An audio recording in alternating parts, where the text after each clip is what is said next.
শ্রীমদ্ ভাগবতের প্রধান প্রধান কিছু বিশিষ্ট বাণী ভাগবতামৃত।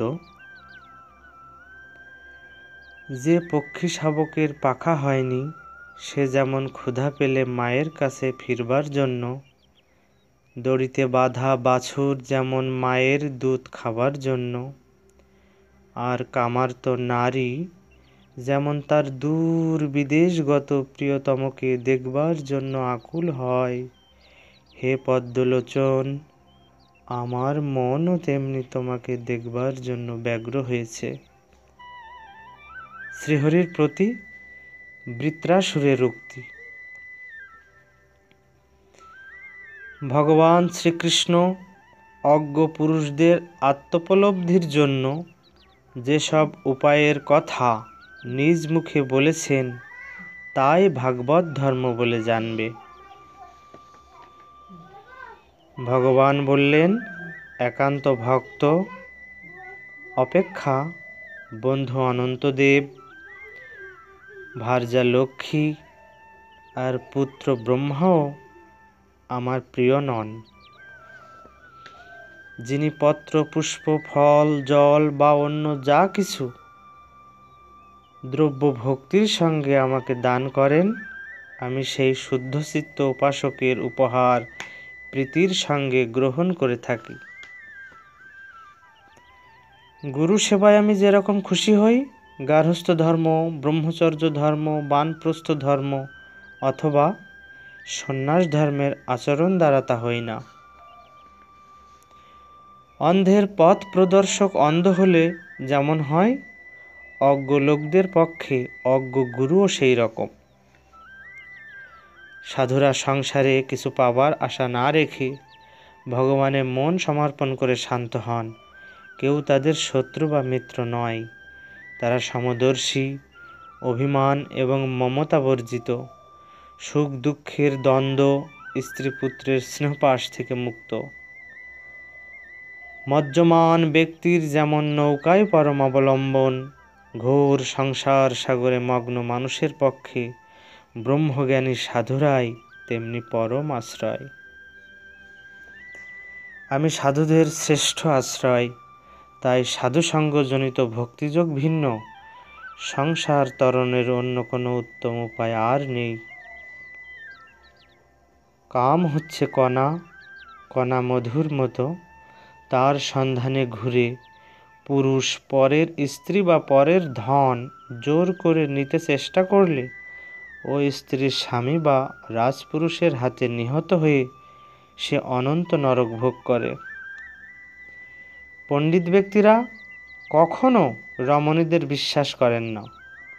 অসুরগণ পণ্ডিতেরা কুকুর আর বেশ্যা রমণীদের প্রণয়কে অনিত্য বলে থাকেন, যেহেতু তারা প্রতিদিন নতুন প্রণয়িনীর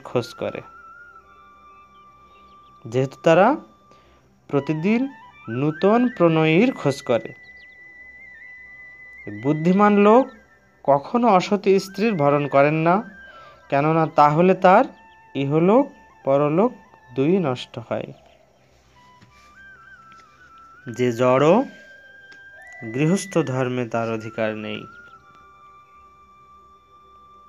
প্রকৃতির তিনটি গুণ, যথা সত্ত্ব, রজ ও তম, এই তিন গুণের প্রভাবে তিন রকমের ভক্তি হয়ে থাকে, যথা সাত্ত্বিক ভক্ত, রাজসিক ভক্ত ও তামসিক ভক্ত।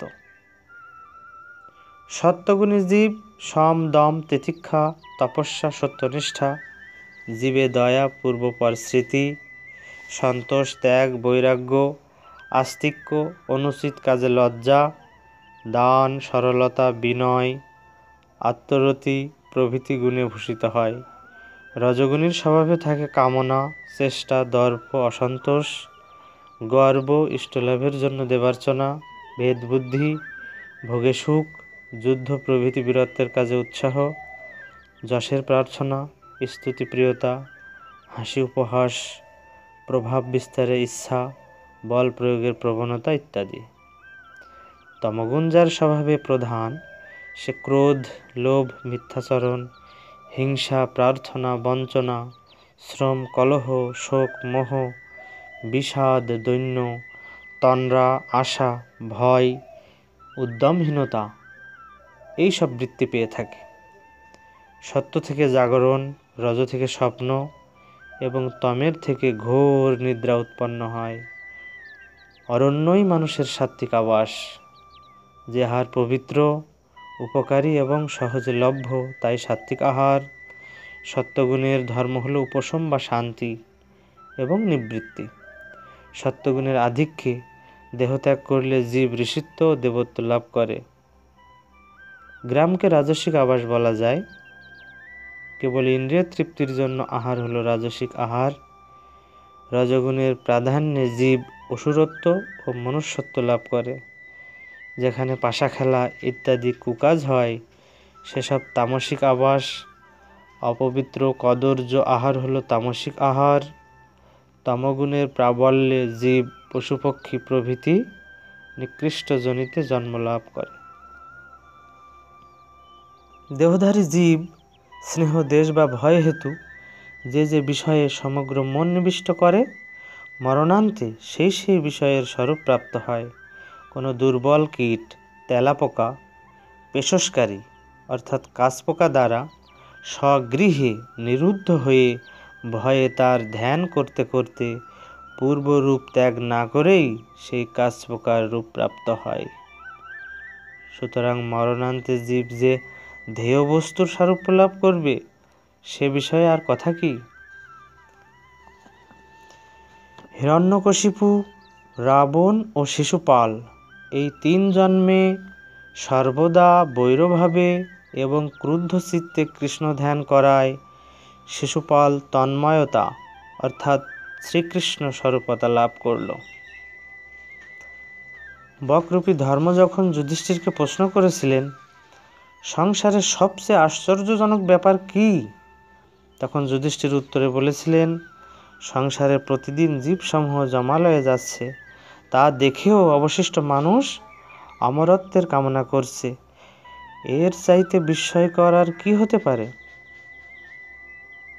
ভগবান উদ্ধবকে বললেন, হে সাধু, কাম প্রভৃতির মতো অতি হীন প্রবৃত্তিও যদি ভগবানের উদ্দেশ্যে নিয়োজিত হয়, তাহলে তার থেকেও ধর্ম সঞ্চয় হয়ে থাকে।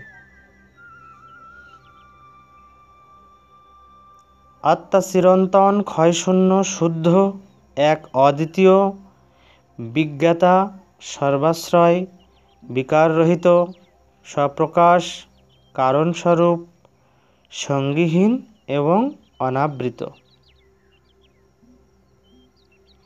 পরীক্ষিত নির্দেশিত কলির বাসস্থান 5টি: জুয়া খেলা, মদ্যপান, পরস্ত্রী সঙ্গ, প্রাণীহিংসা ও শত্রুতা। সাধুদের ধর্মরক্ষা ও কর্মের নিবৃত্তি দ্বারা মোক্ষের জন্য চরাচর সকলের গুরু সর্বাত্মা ও পরমেশ্বর বিষ্ণুর আবির্ভাব হবে। তিনি উত্তরপ্রদেশের সম্ভল নামক গ্রামের সর্বশ্রেষ্ঠ ব্রাহ্মণ মহাত্মা বিষ্ণুযশার গৃহে কল্কিরূপে অবতীর্ণ হবেন এবং দ্রুতগামী দেবদত্ত নামক অশ্বে আরোহণ করে পৃথিবীর রাজবেশী কোটি কোটি ম্লেচ্ছ দস্যুকে খড়গাঘাতে বধ করবেন। তাই এই কলিকাল সকল দোষের আকর, কিন্তু তার একটি মহান গুণ আছে, তা হলো ভগবান শ্রীকৃষ্ণের নাম সংকীর্তন করলেই মানুষ সংসার বন্ধন থেকে মুক্তি লাভ করে পরম গতি লাভ করবে। তাই গৌর হরি বল। ভগবান একসময় বলছেন, ব্রাহ্মণ, আমি যাকে অনুগ্রহ করি তার সকল অর্থ অপহরণ করি, কারণ লোক ধন মদে গর্বিত হয়ে জগৎ এবং আমাকে পর্যন্ত অবজ্ঞা করে।